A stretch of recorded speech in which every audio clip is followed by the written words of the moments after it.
My name's Darren. I'm from Cornwall, and I don't know if this counts as a scary story in the traditional sense, but it scared me, so maybe it'll scare you too. So basically, a few years ago, I found out that an old schoolmate of mine had become the youngest ever person in the UK to be convicted of being a terrorist. The police raided his mum and dad's house back in 2019 and nicknamed him after they found instructions on how to make bombs. He went to court over it, but managed to dodge prison time because of how young he was when he downloaded the instructions. The local paper said that he was a neo-Nazi, and I'm not disputing that because apparently the old Bill found all sorts of Hitler stuff when they raided his bedroom. But when I looked into it myself, there was way more to it than that. When I first heard about it, I read every single article about it that I could get my hands on. I used to be dead pally with the guy back in year 7 and year 8 and seemed like an alright kid back then. But then apparently after I moved schools at the start of year 9, he took a drastic turn for the worse. The whole thing hit really close to home, so you can imagine I wanted to know as much about it as I possibly could, mainly because I wanted to know what had gone so wrong in the guy's life that he thought about making bombs. And that's how I discovered, while reading one online article, that my old pal had been visiting the website of a group known as O9A. And the article kind of glossed over any details on the group and stated that they were neo-Nazis and just moved on. But like I said, there was a lot more to it than that. Having read a lot about various UK neo-Nazi groups while researching my old pal's arrest, the name O9A jumped out at me immediately because I've never heard of it before. I'd read all about the National Front, National Action, and the likes of Combat 18, but never anything about a group called O9A. So out of sheer curiosity, I decided to do some research on them to see what my old pal had gotten himself into. Then from the moment I plugged the name into Google, I think my jaw stayed on the floor for the whole time. O9A stands for the Order of the Nine Angles, and that's angles, not angels. And to put it in the simplest terms possible, they're Nazi Satanists. They want to tear down society which they think is controlled by Jews and build a new one based on paganism and a sort of survival of the fittest mentality. One of their big beliefs is human sacrifice, which they think will speed up the downfall of civilization. But they're not all talk when it comes to actually inflicting suffering and things like that, as I found out for myself when I looked them up. In the summer of 1997, 2 Swedish members of the O9A committed the Keelers Park murder, which was where those 2 blokes tried to ritually sacrifice an Algerian man. Then in 2019, an American soldier was found out to be a member of the Order of the Nine Angles and was planning on kidnapping and killing his fellow soldiers in the name of Satan. I know you're probably thinking, okay, I was with you till you tried making out that there's satanic terrorists in the US Army, but please, if you think I'm trying to mess with you, then look it up. The fella's name is Ethan Melzer, and there's a bloody New York Times article about the whole thing. And this is legit, not just some stupid creepypasta. The year after that, another soldier was found to be a member of O9A, only this was a member of a group within the O9A called, and you might want to spell this out instead of saying it so you don't get in trouble, the RAPE Waffen. The group of scumbags hatched the idea of violating white girls and getting them pregnant from it so that more white babies would be born. Like I said, my jaw is resting firmly on the floor by this point as I was reading stuff like that, and because it legitimately sounds like badly written blue hair fan fiction, I had to stop and look all this up as I was reading it, only to find out that, yeah, it was all true. Another one that sounded too insane to be true was the story about another member of the Order of Nine Angles, whose name I've got handy, but I don't know that you want to edit it out, but he's named Luke Austin Lane.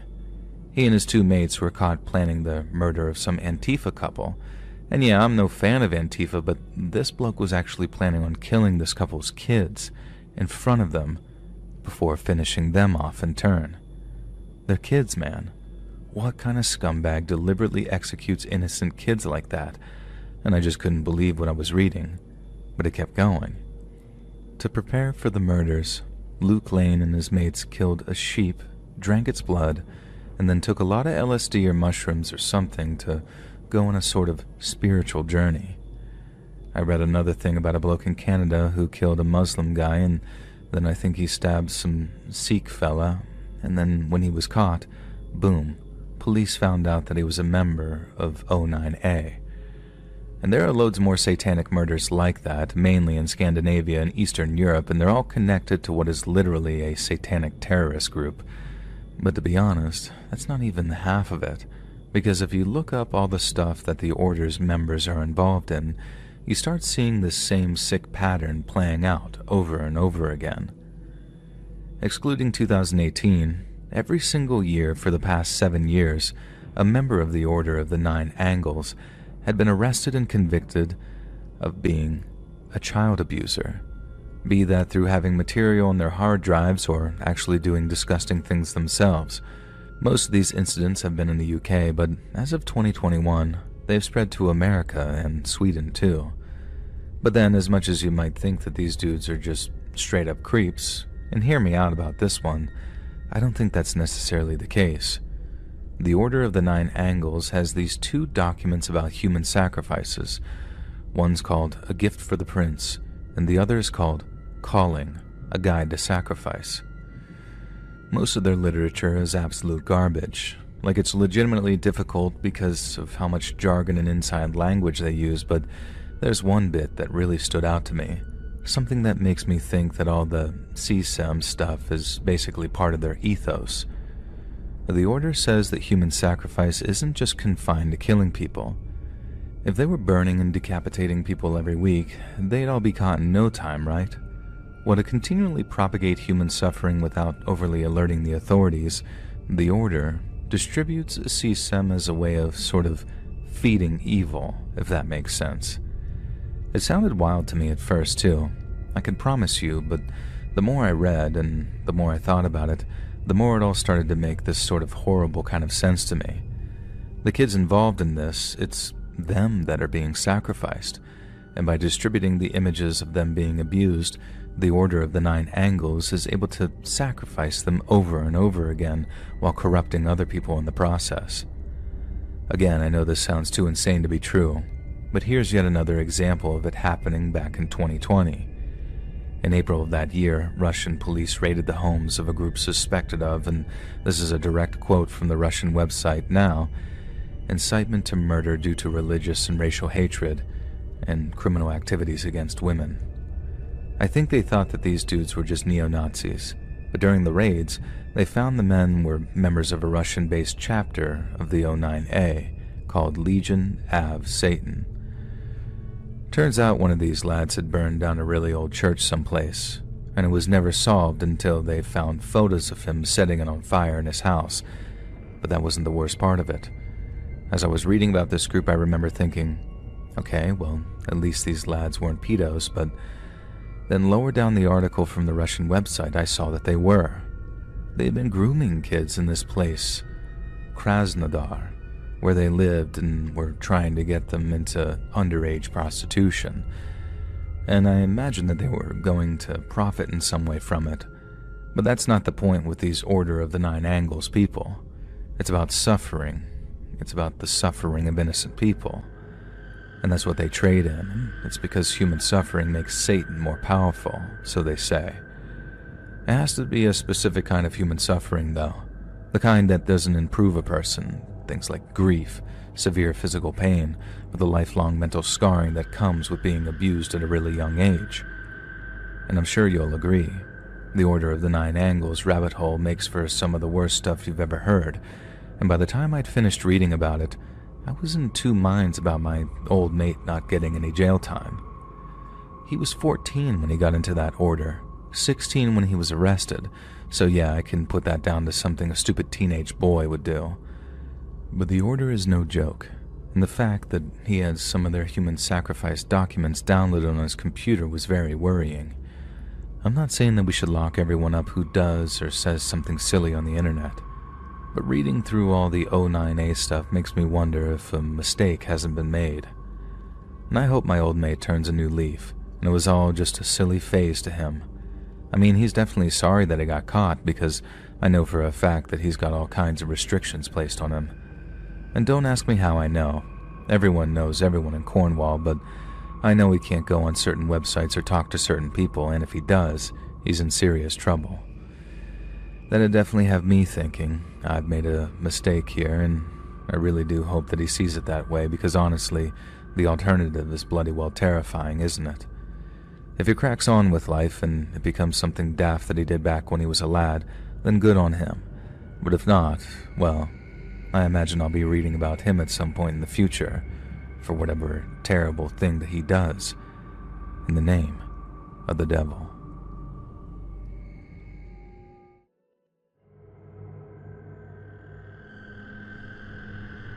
When I was 10, my life changed in ways I could never have imagined. My father inherited an old house in remote New South Wales from a distant relative we barely knew. He thought it would be an idyllic place to raise a family, away from the hustle and bustle of city life. Little did he know what awaited us. The house was nestled in the middle of nowhere, surrounded by dense bushland. It was the perfect picture of tranquility, at least during the day. The house itself had an eerie, antiquated charm, with creaking floorboards and dimly lit hallways that seemed to stretch on forever. My family consisted of my father, my mother, my older sister Lucy, and me.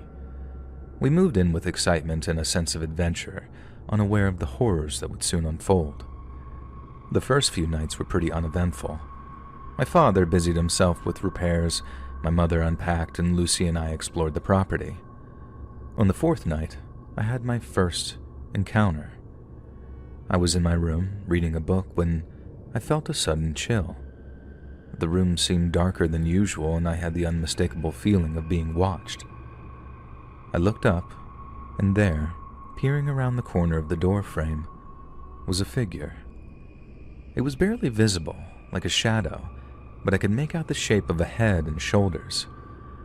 I froze, my heart pounding in my chest, and the figure remained there for a few agonizing moments before disappearing. I convinced myself that it was just my imagination, despite the creeping fear that settled in my bones. Weeks passed and odd things continued to happen, mostly to me. My toys would be moved around and my bed would occasionally shake in the middle of the night. I told my parents, but they dismissed it as nightmares or childish imagination. One night I woke up to a whispering voice hissing my name. I sat up, drenched in sweat, and saw the same figure from before, now at the foot of my bed. It was closer and clearer. It had no features, just an inky blackness. I screamed and my mother rushed in, and the figure vanished the moment she opened the door, leaving her to comfort me and dismiss it as a bad dream. It wasn't until Lucy had her own experience that my parents began to take things seriously.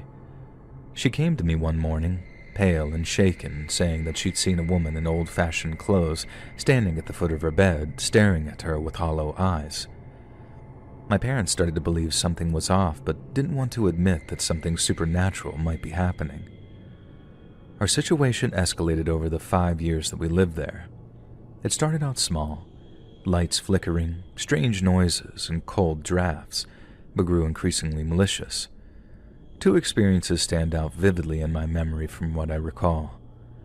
The first happened during our 2nd year. My father had gone into town, leaving the rest of us alone, and it was a stormy night and the house seemed alive with almost its own energy. Lucy and I were in the living room trying to watch TV despite the frequent power flickers, and suddenly, the room went ice cold and the TV turned off entirely. In the next moment, the corner of the room darkened and we both saw it. An unmistakable figure peering out from the shadows, its eyes reflecting the dim light. It slowly moved closer and we could make out the shape of its mouth, twisted into a very cruel smile. Lucy grabbed my hand and we bolted upstairs to my parents' room, locking the door behind us. My mother tried to calm us down, but she too felt the coldness and unease that permeated the house.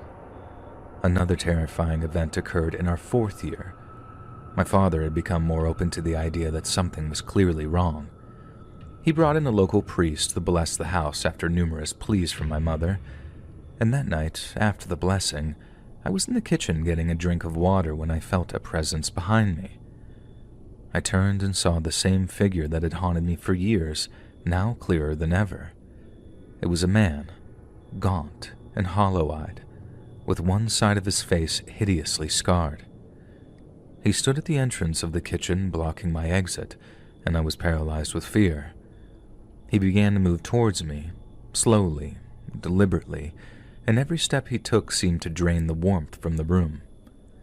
I fell to the floor, unable to move, only managing to scream when he was inches away. My father burst in, and the figure vanished, leaving the air thick with dread. The priest's blessing had stirred whatever malevolence resided there. In our final year, things became unbearable. The entire family started hearing voices, footsteps, and seeing the figure, now bolder and more frequent in its appearances. It seemed to thrive on our fear, growing stronger and more aggressive. Doors would slam, objects would fly across the room, and we all felt watched all the time, and we decided enough was enough. One evening, as we packed our things to leave, the activity reached a fever pitch. The house shook, the temperature dropped to freezing, and all of us saw shadows darting around.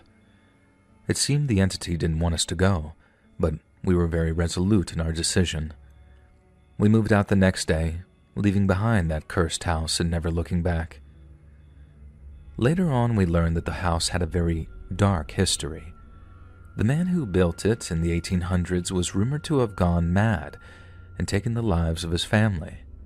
His spirit, along with others, was said to haunt the property, reliving their final moments in a twisted loop of torment. Living in that house changed us all. We never spoke of it much after we left, but the memories lingered. And even now, years later, sometimes I wake up in the dead of night, half expecting to see a face peering around the corner, watching and waiting.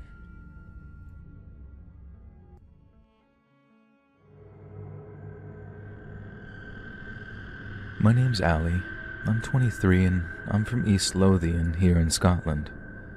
I've been a fan of the channel for a while now, so I know this probably doesn't qualify as your typical scary story, but it's something that's been bothering me for a long time, and if it scares me, then I'm pretty sure it'll scare your viewers too. 3.5 years ago, a lad that I went to school with murdered his grandparents.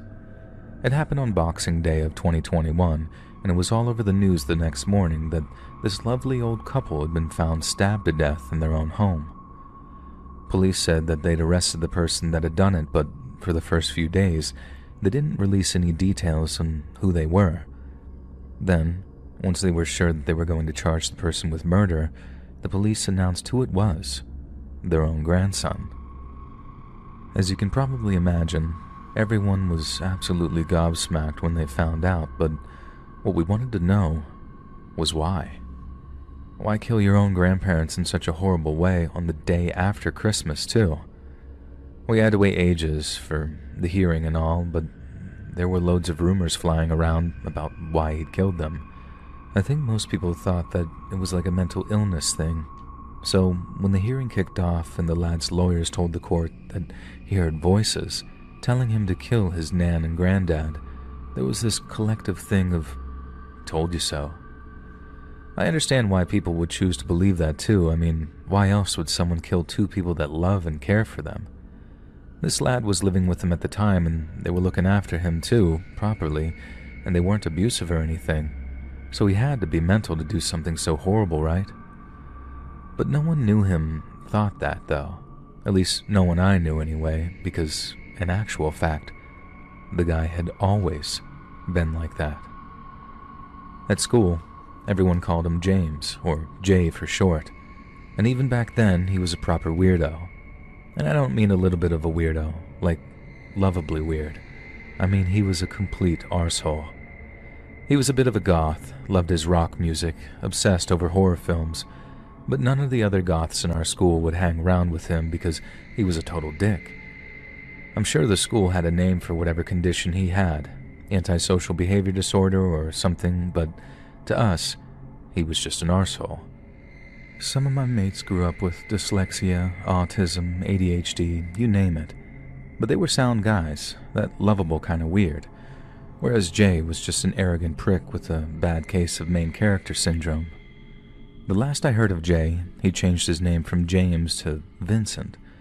And people wondered why for a bit until someone worked out that it was because he was obsessed with some vampire film that had a character with that name.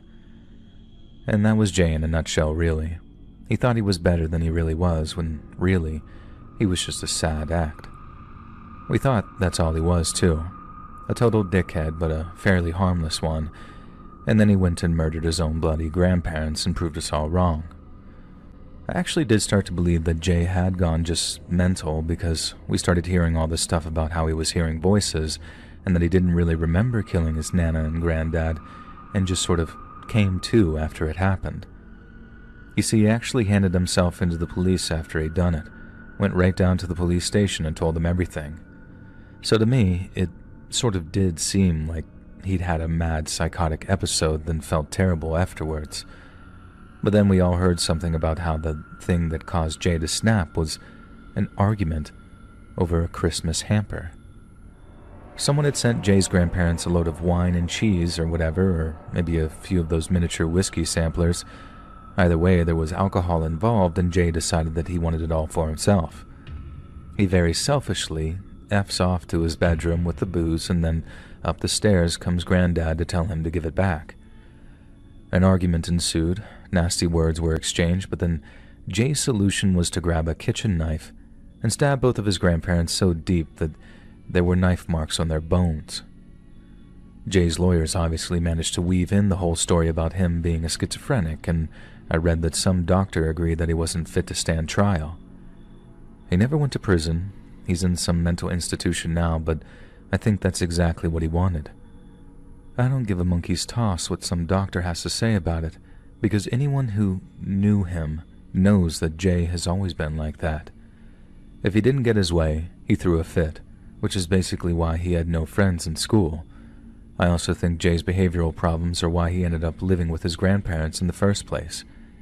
He turned 18, his parents told him to get his act together or get out of their house, and the grandparents stepped in to take care of him. All that considered, I think it makes what he did to them extra terrible. They gave him a chance, and he returned the favor by stabbing them both to death on freaking Boxing Day of all days. I don't think he's sorry either. I think he regrets killing them because he has to face the consequences of his actions, but that's all he's sorry for. First thing he did after killing his grandparents was to think, how can I spin this to make me look as good as possible, which was exactly the same kind of thing he did in school. Not long ago, me and a few pals went to a local boozer for a few pints on Boxing Day, and I ended up bumping into one of the goths that I used to hang around with in school. We swapped a wee bit of small talk at first, the sort of how you been, what you been up to. But then after we gotten a few drinks in us, the subject of Weirdo Jay came up, and he ended up telling me what happened to make his little friend group exclude him, and by the time he'd finished, I was practically picking my jaw up off the floor. They'd been hanging around with Jay just after school kicked out, walking through the school car park to where the bus stop for school pickups used to be. He said Jay picked up a rock, then just hurled it through the car window of a teacher he'd clashed with that day. They were all like, "What the bloody hell do you think you're doing, you rage?" And then everyone legs it, but then the next day, they all get dragged up to the head teacher's office where there's a police officer waiting for them. The whole thing had been partially caught on camera, so the teachers knew roughly who it was. They just needed to figure out exactly who did it and why.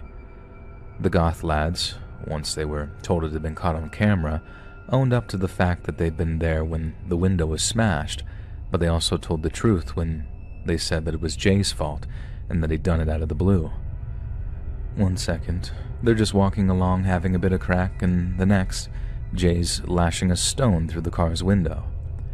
All four goth lads said the same thing, but then when it came time to question Jay about it, he gave an excuse that sounds frighteningly familiar. He told the head, and the Bobby who was with him, that it was the four goth lads that had bullied him into doing it. According to Jay, the lads that he was with had threatened him with a good old-fashioned kicking if he didn't smash the window, so to save himself a hiding, he did as they told him. And that was Jay all over. Nothing was ever his fault. There was always someone else to blame. Every situation he entered himself into was unfair, and folks conspired against him no matter where he went or what he did. But then, I'm sure you're asking by now, why didn't Jay get expelled for smashing a teacher's car window? Well, word was that he put on such a good show that the teachers didn't know who to believe. So rather than go ahead and press charges against him or exclude him from school, Jay ended up with a week's suspension, and then he was allowed to come back. But then the other goth lads got the same punishment too. He obviously stopped hanging around with those goth boys, but it wasn't because they were bullying him. It was because he couldn't manipulate and control them. To me, I see exact parallels between what happened with that car window and what happened with his grandparents. He learned from a very early age that it's possible to manipulate the system, even though you've done something wrong. The lad that I bumped into at the pub said that, after the whole window smashing incident, Jay had personally told him that he was untouchable. He used that exact word too, untouchable. They never hung around with him again after that, having secured the title of the most arrogant prick they'd ever had the displeasure of coming across. But Jay didn't just stay some arrogant gobshite.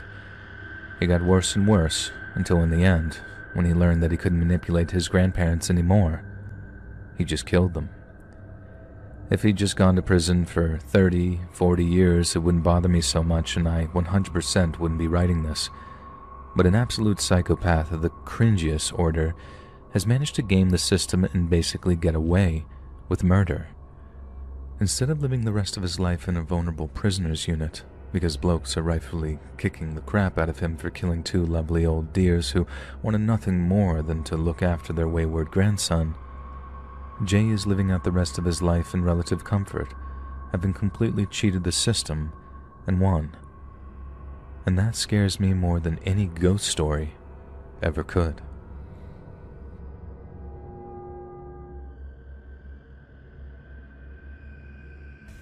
Hey guys, thanks so much for all the support. If you haven't subscribed to the channel yet, please feel free to do so. A warning. I had just arrived in France for my trip, and since I had already booked an apartment through Airbnb, I booked a cab for my destination. I'm a flexible traveler, so I often booked a budget-friendly shared apartment, which always worked out in my favor. I did the same back then, but little did I know what kind of horror this trip had in store for me. Is this your first time in France? I raised my head from the phone screen and met with the two hazel brown eyes looking back at me through the front mirror. I observed the man, who seemed to be in his 30s, for a few seconds before replying, "No, I've been here once before." I returned my focus to the screen after saying that. "Be careful in this neighborhood, though. Plenty of sketchy things are happening here lately," he said as he turned around to the place where the apartment was. I nodded, not wanting to pay him much attention, thinking he was babbling around and waiting for him to stop the car.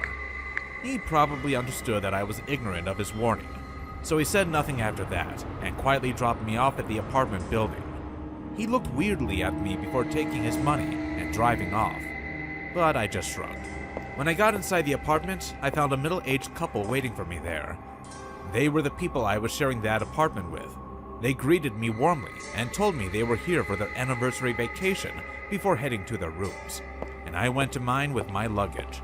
I planned on catching up on some sleep before heading out for a tour the following day, so I locked my room from the inside and headed straight to the shower. I didn't realize the apartment's wall was so thin until I heard faint moans from the room beside me. But it was okay, since I would only use this place to sleep. Besides, this place was cheaper than others, so who was I to complain about the soundproofing? It took me about 10 minutes to finish the shower and exit the bathroom. I grabbed my bathrobe from my suitcase and wrapped it around my body before bed. Some muffled whispering awakened me, and I checked my cell phone for the time. It was around 2 o'clock. Frustrated and thirsty, I got up to drink some water, only to realize I hadn't brought any water bottles into my room before sleeping. I never had any problem with thin walls, But now that I realized that even whispers could be heard there, it was pretty bothersome because I was hesitant to go to the kitchen and grab some water. But it wasn't like I didn't pay my money, so I unlocked my room and headed to the kitchen. The whispering stopped from the sound of the refrigerator's door. The moment I entered my room, the whispering continued.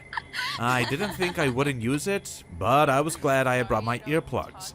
So I took them out of my bag and stuffed them in my ears before returning to my peaceful slumber. They were so damn good that they canceled out the noises right away.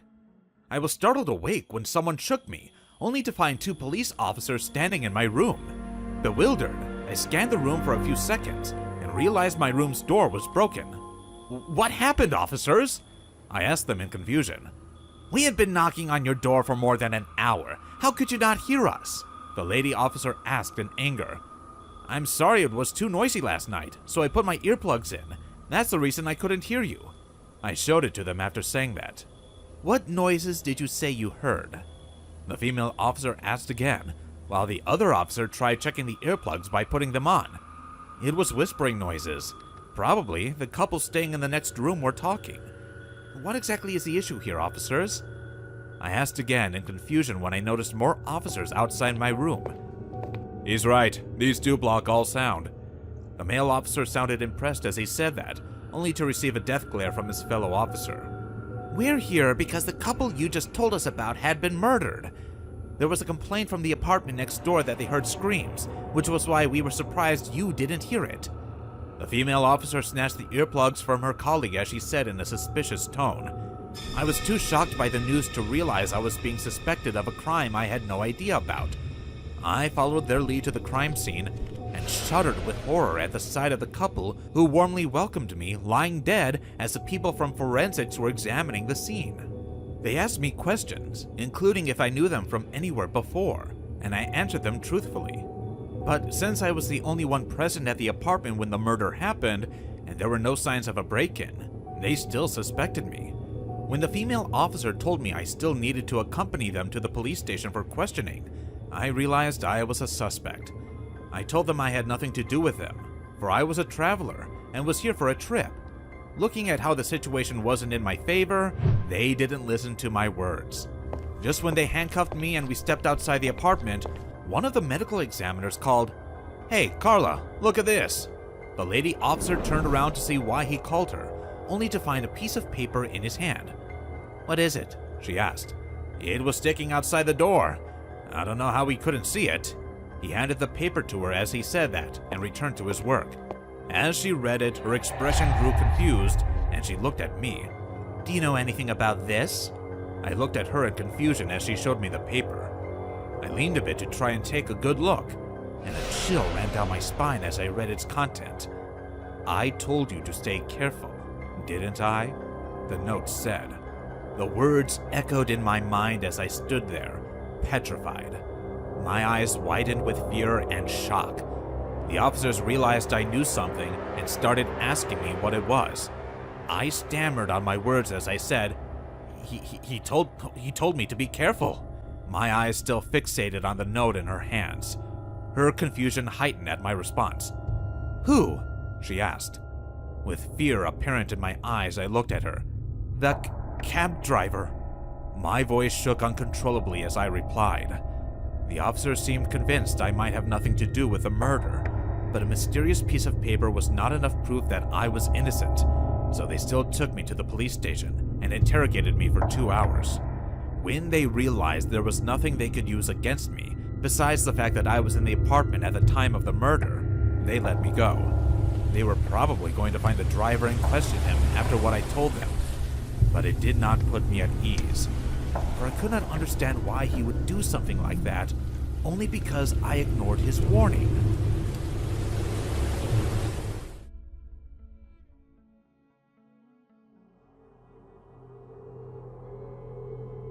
I live in a place called Crowley, Louisiana, not too far from the city of Lafayette.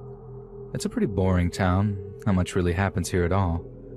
Perhaps the most interesting thing that goes on is the yearly International Rice Festival, which should basically tell you all you need to know about the place. On April 2nd of this year, I was sitting out on the porch of my parents' house at about 9 in the evening, just chilling and scrolling through Twitter. It was a quiet night. The sun had just set, and aside from a little low-volume music playing out of a neighbor's window, it was a peaceful, serene Louisiana night. But then I began to hear something in the near distance, a sound that was weirdly familiar to me. It was this blaring noise that got louder and louder the more I listened, until eventually it was so loud that people were coming out of their houses to check out what it was. It was a siren, this start-stop wailing siren sound that echoed all throughout our neighborhood. And although I couldn't quite work out where I'd heard it before, it was honestly one of the most ominous sounds I'd ever heard in my life. I was panicking over what it was about, so I called my dad onto the front porch to see if he knew what it was about. He didn't seem to take me all that seriously at first, and I'm pretty sure he was just as confused as why I found the sound of police sirens so alarming. But when he heard the sound, and recognized that it wasn't no regular police siren, he got this serious expression on his face and told me to get back in the house and go up to my room. I was already pretty freaked out, but when my phone starts buzzing with notifications from my friends, all asking if I could hear the siren sound in the streets, it was all over Crowley. That same horrible sound was blaring out all over our town, and none of my friends seemed to know why. Their parents were freaking out too. Some of them were asking if it was a bomb siren or something, and actually told them to go down into the basements just in case something horrible was about to happen. I heard my dad walking in the hallway upstairs, and I peeked out to ask him if he had any idea what was going on, and he had actually taken his gun out of the locker he kept it in. Now that really did freak me out. Seeing him panicking too was just the worst. Then I get a group text from a friend of a friend who texted a bunch of us letting us know that the siren that we were hearing was actually from that Purge movie. That's where I heard it before. There were some of us who actually really flipped at this point and said they knew the Purge was actually going to happen one day, and tonight was the night it was going to happen. A few minutes after they started, the sirens died down, and although my dad kept watch downstairs with his gun, nothing terrible happened, thank God. Then the next day it was all over the local news that it was actually a siren that the cops had played from their bullhorn things to let everyone know that there was going to be a curfew in place. People were going crazy, asking why the cops had chosen to play a noise from a scary movie instead of just telling us that there were going to be a curfew in place. Apparently they tried to let people know that there was going to be a curfew, but I sure didn't hear anything about it. But then they used the sound from that Purge movie. I mean, what were these idiots thinking? The chief of police ended up releasing a statement a few days later saying he had no idea that the sound was from a horror movie and made a full and frank apology to the people of Crowley. But, I mean, I felt kind of dumb having freaked out so much over nothing, but seriously, for a few minutes, the whole thing was absolutely terrifying.